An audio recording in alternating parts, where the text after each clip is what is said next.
Hello, my name is Mark Sommerfeld. Today we're going to use our shaker set over here to show you how we're going to build 3 different shaker doors. One of them is going to have a flat panel on it, the other one's going to have a flat panel with hardwood, and the other one is going to have a hardwood raised panel. So we're going to show you how to build these 3 different doors. Okay, to arrive at the dimensions, to cut out your stiles and your rails, the stiles are these uprights and the rails are here. To arrive at the dimensions, I'll show you how we're going to do that. This door is going to be 12 inches wide and 20 inches long. Okay, the engagement on this set is 7/16 of an inch. By engagement, I mean the tongue of that cope goes into the pattern cut, into that groove, 7/16 of an inch. The 2 pieces engage into each other 7/16 of an inch. So we're going to make all of our stiles and rails 2 7/16. And the reason why is because when those are put together, you're going to lose 7/16 and lose 7/16 when they come together. So what's that leave you? It leaves you with 2 inches and 2 inches, which is 4. Well, that happens to be our magic number when we're building doors. So if my door is 12 inches wide, all I got to do is subtract 4, and I know my rail here is 8 inches. A lot of guys use a computer cut list to figure their sizes of their doors, but if you use this method, you can do it in your head very easily. Up and down, this piece is 2 7/16, correct? But if it's 20 inches long, you just make it 20 inches, just like that. Okay, so that's how we arrive at the sizes of our stiles and rails. Okay. So the first thing we're going to do is cut the copes on the ends of our rails. To do that, we're going to use the cope cutter in our set right here. And the cope cutter is the cutter that has the bearing in the middle. Okay? So we're going to lock in our cope cutter. Put our insert ring on. Now the next thing we have to do is we have to get this cope cutter set to the correct height to start with. To do that, we have this new little tool here called the Easy Set. Here's how it works. You take it and turn the middle section counterclockwise till you hit the star, and then you start. Well, the thickness of this wood is 13/16. So all we do, the thickness of this wood is 3/4. We usually work with 13/16, but we're going to dial it down to 3/4 right here. So we just go from here to 3/4. Okay? Now, we find out the cope cutter, which is, we got 8 different bits. Right here is the cope cutter. And you can see that cope cutter is not the cope cutter for this set, it's the cope cutter that has an ogee on the bottom. But this cope cutter will work with any of the bits. Any cope cutter. So all we have to do is take that slot cutter and set it right down on top of that edge, right like this. Okay, and you can, I'm just going to unlock that, and we're just going to tweak that down. So that top slot cutter is setting right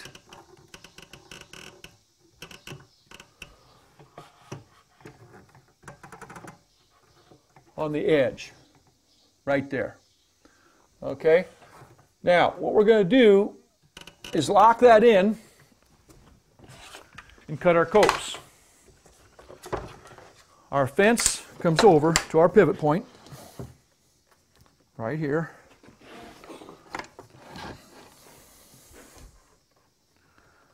Okay, once our fence locks into our pivot, all we do is take our straight edge on that bearing, bring our fence up, lock it down, and we're ready to cut. Now, we're going to go get our push block, and I'll show you why we're going to use a push block rather than a miter gauge. Okay, here's our push block that we're going to run our copes through with. And a lot of guys who use a miter gauge, if you use a miter gauge, you're going to get that perfectly square with your fence. And our fence, you know, it pivots. It's not always parallel, but I think this works better than a miter gauge because it allows me to get in there tight, and it also acts as a backer, so we don't get any chip out. So, and plus it keeps the board square, just like a miter gauge. So we'll come into here, and our edge of our board is going to make contact with that bearing, and we're going to make our cope cuts, right like this.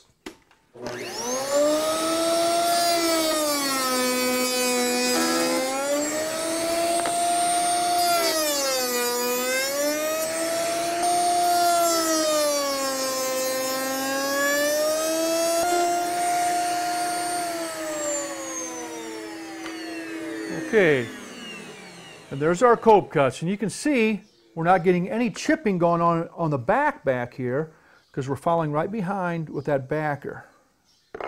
Okay, now the next thing we're going to do is we're going to change bits. The next bit is designed to go with the grain. So we can turn those two and our stiles can join in, and we're going to go with the grain and cut the pattern cut next. What's nice about all of our sets, all of our box sets right here is this. Once you have that first bit set to the correct height, you don't have to mess with the height. What we have in the bottom is our rubber grommet. Okay? We have a little rubber grommet in the bottom. When I drop this in now, when I tighten it, it'll compress against that rubber grommet. And you're not supposed to bottom a bit out, you know. But this rubber grommet allows you, when you tighten it, to compress against that grommet. So using a rubber grommet works great. All right, so we're going to come into here, lock it up, and we're ready to go. Take our ring, and again, we're going to take and put our fence flush with the bearing. The bearing's on the top here now. Just pivot our fence. That's what I like about a pivoting fence. Lock it down, we're ready to cut. Now, I need a push block. I need a push block to come into here now, put this piece down, and run them through. And what we're doing, we're always putting the good side down, okay? So we're going to get our push block, put on top of our stock, and run our stiles and rails through.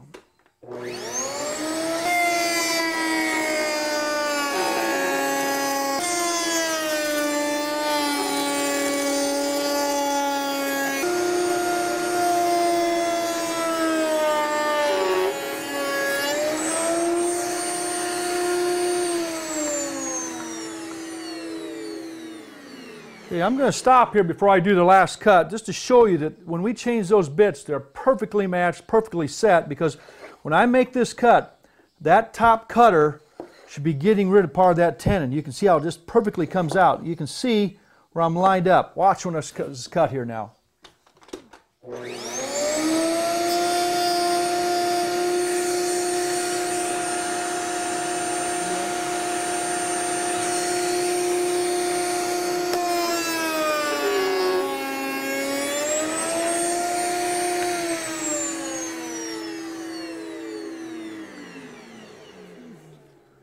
Sometimes you may have a little bit of fuzz on the bottom or the top here. And if you do, that means your bits may be up a 64th or really a small fraction, or down a small fraction. But we've got a perfect fit this time.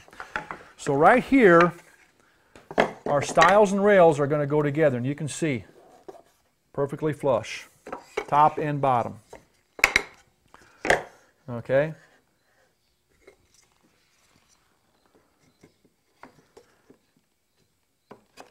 Okay, there's the stiles and rails for our shaker door. Now, the first shaker door we're going to make is going to be very simple. All we're going to do is put a piece of plywood in there. And since we're using quarter sawn oak here, we're going to pick out a quarter sawn piece of plywood. And how are we going to figure out the size of this? Right here. Remember, this piece is 8 inches. Okay? So we're going to make this, we could make this 8 inches also because it's the same width as this, but plywood doesn't expand. But I always like to cut a 1/16 of an inch shy. Same thing up and down. If this is 20 inches, all we got to do is subtract 4 and 4 inches. 2 and 2, 20 minus 4 is 16. So let's make it 16, just back it off a 1/16. Now, most plywood nowadays, when you buy it, is undersized plywood. A 1/4 inch piece of plywood doesn't measure 1/4 inch. It's usually right around 7/32. That's why this shaker set of ours is designed not to cut your typical 1/4 inch groove in here. It only cuts a 7/32 inch groove. That way, when your plywood goes into here now, it's not going to rattle like a lot of sets will. Okay? So we're going to come into here and stick our plywood into here. Okay, our panel goes in. We're gonna glue up our. When you glue this up, you know, you put a little bit of glue here, glue here, glue here. Don't get it too close to the edge where it comes out that inside edge. Okay. Same thing on this side, the bottom rail.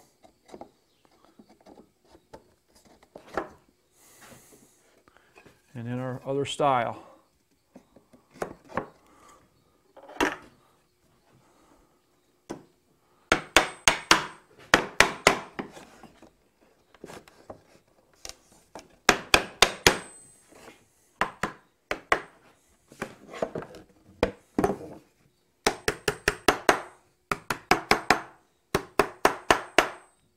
And all we do there is just stick it in our clamps, and you can see how very quickly you can build a nice flat panel door. And this shaker look is really becoming popular right now.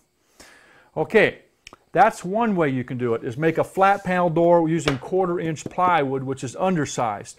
The other thing you can do now is keep that same stile and rail on the outside, but on the inside, sometimes that when you stain up that plywood, it doesn't match the hardwood exactly. So what we're going to do, instead of using plywood here, we're going to use a piece of hardwood, and that hardwood, what we're going to do is plane it down to about 5/8, and we're going to use the panel cutter on it, but we're still going to have it look like a flat panel. I'll show you how we do that next.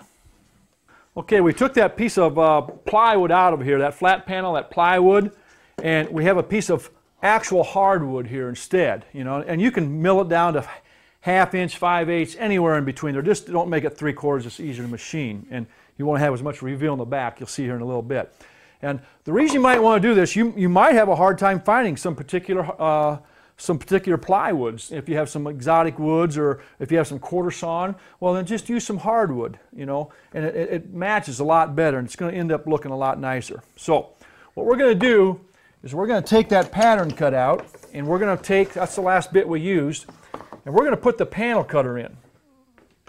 Okay? The panel cutter has a back cutter and a front cutter. What I mean by that, it's going to be cutting the back and the front of this panel at the same time. Okay? Well, what we're going to do, we're not concerned with the front of the panel, which is this right here. This here usually cuts the front. Well, the front of our panel is going to be up this time, and I'll show you what we're doing. What I'm going to do is, first of all, lock this panel cutter in. And what I want to do is set that cutter so that the back cutter is just barely skimming on the front of this. This is the front of my door because it's flat, okay?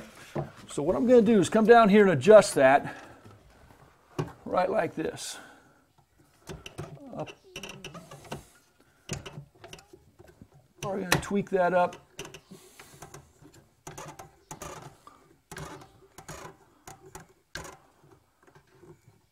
Right there. We're pretty close. We'll see what happens. You can test cut it on a piece of scrap wood. We're going to change inserts here because we're using a bigger panel cutter.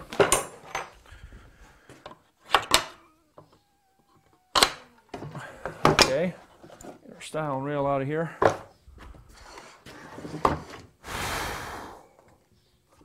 Fence drops into our pivot. Straight edge on the bearing. Since we're not taking much stock here this time, I think we can take the whole cut at once. Okay? And we're going to put, this is the good side, okay, well we're going to leave it up. Okay? This is one of the few times we do that too. And we're going to slow the speed.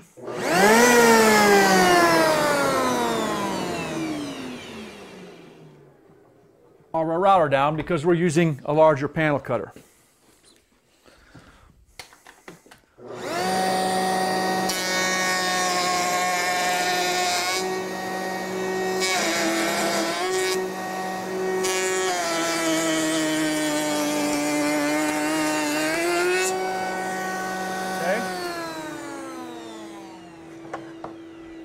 I'm going to stop right there, and I think you can barely see my back cutters hitting. So what it does, it knows, see, I'm fitting it perfect. I got it just sitting perfect. And you can see now, this normally would be the front of my raised panel door, but we're putting it to the back. Now, this is our flat panel to the front. So let's continue cutting the other three sides. In grain, with the grain, in grain, with the grain. In that order.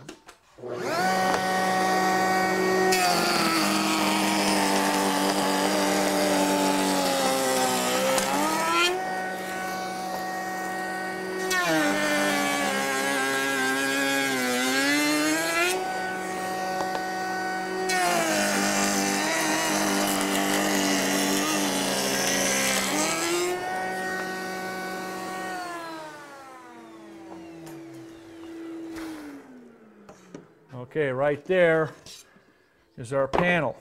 Now, when we made this panel, we had to make that panel 1/4 of an inch narrower. Because we're using back to hardwood. What's hardwood going to do? It's going to move on you. Wood never dies. It keeps living, expanding, contracting. So, when we made this panel, if this rail is 8 inches, we're going to make this 7 3/4. And if our opening right here is 20 inches, our outside is 20, minus that 4, gives us 16. Well, we're going to go 15 3/4. Okay, all that's covered inside in our instructions. All right, so we're going to stick this in together now. When we do that, we want to use the panel line strips, okay? And the rubber panel line strips are little rubber strips like this. Okay, we're going to stick our panel line strips in our stiles here. 2 of them in each stile. I always use a pencil to poke them in where it works very well. And some people don't put them in the top and the bottom because wood cannot expand that way, but I always do because I like to have that panel cut narrower so I got the same reveal on all 4 sides. The panel looks the same on all 4 sides.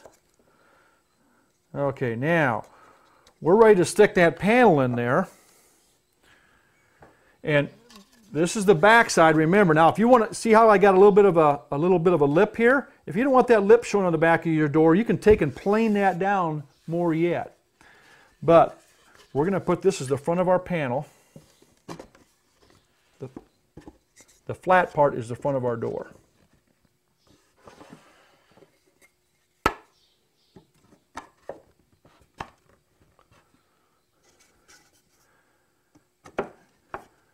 Okay. There, once you got everything lined up, front and bottom, right there is your door. So we're going to stick that in our clamps and I'll show you what it looks like. Okay, we've got it in our clamps, secured in our clamps, and you can see it makes a beautiful shaker door with that flat look there, and we're nice and flush there. And like I said earlier, if you want to get rid of this in the back here, just run that planer through, run that a little bit thinner. Instead of making it 5/8, go down to a true 1/2 inch, or you can even go to 3/8 if you want. So that's the second type of door you can make with this shaker system. Now, the third door we're going to make is a true raised panel door with this hardwood, but we'll have this piece here flipped around showing in the front. We'll show you how we do that next. Okay, here's our raised panel, same size as our other panel, but remember, we're going to keep it the same thickness as this is our regular stiles and rails we've used for all 3 doors, the same thickness as our stiles and rails. But we have to move that panel cutter to match. We want the tongue on this cutter to correspond with the bearing, and that's kind of hard to do, so we'll go back to our easy set that we used earlier. We'll come into the 3/4, and here's our panel cut. We'll line that up, and you can see I got to lower that bit down just a hair. Just a hair to...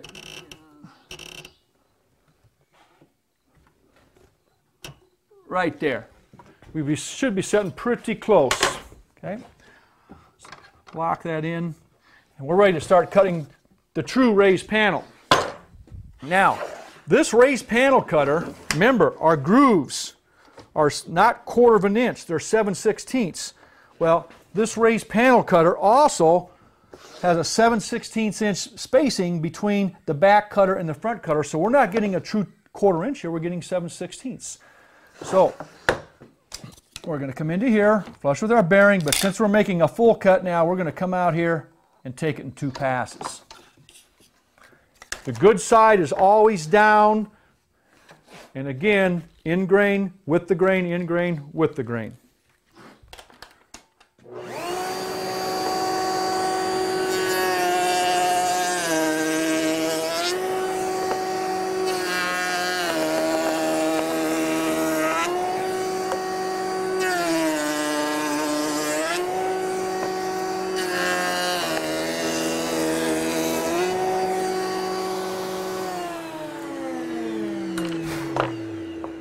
And if you're just starting to make raised panel doors, you can see how easy that was. if you don't want to take 2 passes, you can move this back and inch it, take 3 or 4 passes, and just take small baby cuts if you want. You don't have to hog out that much each time. It's just at the final time, you're going to be flush with the bearing.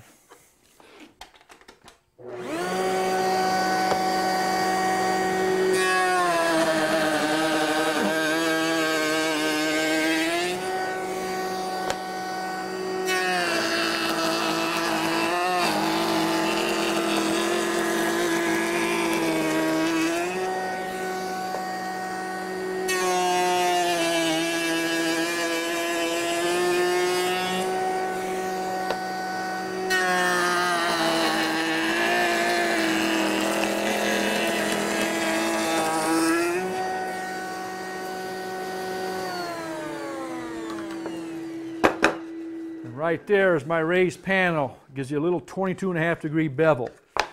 Now, what we have to do, just like we did previously, we put our panel line strips into there and glue up our stiles and rails the same way. And this is the same size as our smaller piece because it has to expand and contract. We're going to glue this up now. I'm going to take this out, glue it up, and put it in my clamps. And when we come back, I'll show you how we're going to dress up the outside edge of our door. Okay, we've got our door out of the clamps. It's all glued up now. And what's nice about our sets now is the stiles and the rails and the panel, all 5 pieces are all flush on the front, and all 5 pieces are flush on the back. Now you can take a random orbital sander so you can sand all 5 pieces at once. That's how it should be done. Now, what we're going to do next is we want to put a detailed edge around the outside of the shaker door. Some people just like to leave it square. Well, I like to put a little chamfered edge in there. So, to put a chamfered edge in there, we're going to eliminate this panel cutter, and we've got a little chamfer bit, a 45-degree chamfer bit we're going to use. I like this look a lot. I'll show you what it looks like here. Take that bit, stick it into our router, snug it up, put our ring into here. Now, we don't want to chamfer it the entire way. We just want to bevel it just a little bit. So, see if I can give you a look right here. What we're going to do is just chamfer that thing. I'm touching the bearing. I'm pretty good right there. I'm going to leave it right there. I like it right where we had the panel cutter. Okay? Lock it down. The bearing goes onto my fence flush, and we're going to make the 4 cuts for our detailed edge on the outside.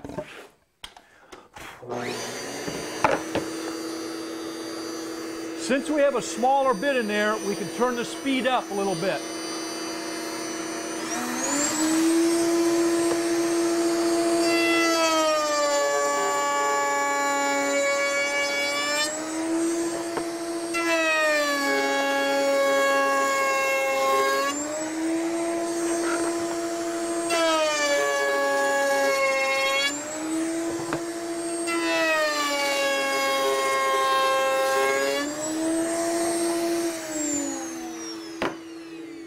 Right there, it gives you a little angled edge on the outside, just like you're angled in here, just like this style is angled a little bit here, 22.5. So right there, our door is finished. Now, the next thing I want to do is show you how we're going to hinge these doors. Okay, when we hinge our doors, we always use the 35mm hinges that have the 35mm hinge cup here and the 2 little 8mm plastic inserts. To drill that now, what we have is a little jig called the easy bore. Okay, it's got the 3 holes to drill. We're going to, of course, drill the holes on the back. And you can see when I set that jig, I'm setting it on 2 stops. The stops are set for different numbers. 2 means 1/2 inch overlay. 3 means 3/8 inch overlay. We always use the 2. I'm going to line it up with the edge right there, and these 2 cam clamps come down and clamp that and hold that jig in place. Now all I have to do is take my drill and drill the 4 holes. This little socket comes with it. These here are 8mm holes, you can see, and they're spring-loaded. Stop automatically. This is our 35mm hole here.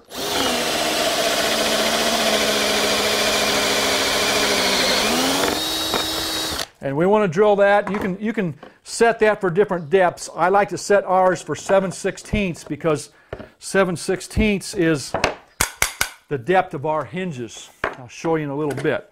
We're going to come into here and drill the other hinge. This thing saves a lot of time and it's very accurate.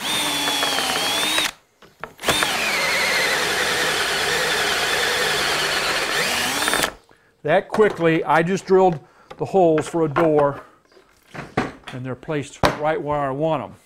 Now, installing the hinges is easier yet. The hinges have the two little nylon inserts right here. You line those up and they're a little oversized. Pound them in, you're set. That quick and easy. No screwing hinges on anymore. Those hinges are ready to install into your cabinet. Just like we installed this door into this router table cabinet, we use the shaker door. And these hinges are made by Bloom. Another thing Bloom makes is this little door silencer that we got mounted up on top. Watch when I slam this door, you can't slam it. Closes nice and slow. So Bloom makes some nice stuff. All right, one last thing I want to do for you is show you how we're going to drill the holes for our hardware. We're going to use a special jig to do that too. Okay, we've got our door. We're going to put our hardware right down here in this corner here. And to do that, we're going to use this little tool here called the Easy Mark. And what it does, it drills 2 holes for your hardware, or 1 if you're using just 1 hole.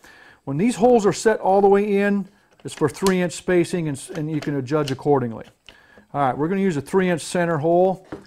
And we're going to put our first hole approximately right in here. So I'm going to line this up so I'm right across here. This is my stop. So now if we do a series of doors, we got to stop where we can come to that same spot for all of them. Okay, what we have to do first is find the center of that stile on that chamfer.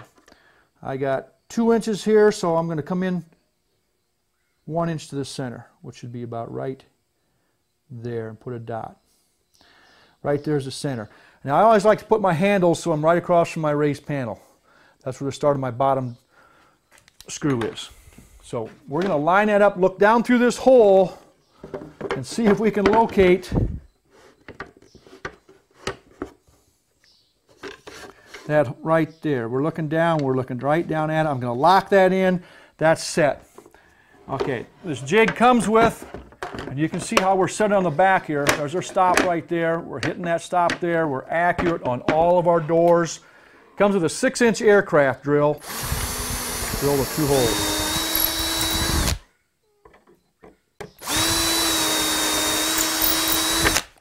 If you've ever drilled the holes wrong for one door, you got to make the whole door over. This saves you time and effort on that. So right there. Now, our door is completely done. Stain and spray it, and we'll be ready to go to the next project. Okay, here's the 3 doors we made today. This here is the flat panel with the plywood, and this is the flat panel with the hardwood, and this one right here is the raised panel with the hardwood. And 3 different ways you can use our new shaker system. Some people call it a mission style, whatever, but it's becoming very popular. And if you choose to use it, I hope you enjoy using it as much as I do.